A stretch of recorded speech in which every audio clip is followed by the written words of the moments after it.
Postoje mirisi koji prate trendove i postoji onaj koji postavlja pravila. Ja sam Mile Vasiljević, a ovo je sirova elegancija pretočena u zvuk. Armani kod. Poslušajte. Znaš li da postoje mirisi koji se zaboravljaju? A postoji i onaj koji postaje tvoj potpis. Armani kod nije samo parfem, to je nevidljivi smoking koji nosiš sa samopouzdanjem. Gornje note citrusa susreću se sa dubinom tonke i kedra, stvarajući magnetizam kojem je nemoguće odoleti.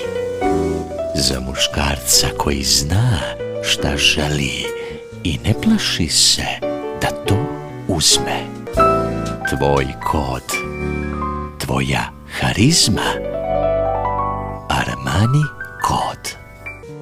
Neki kodovi su tu da se provale, ovaj je tu da se osjeti. Armani kod, tvoj potpis, tvoja harizma.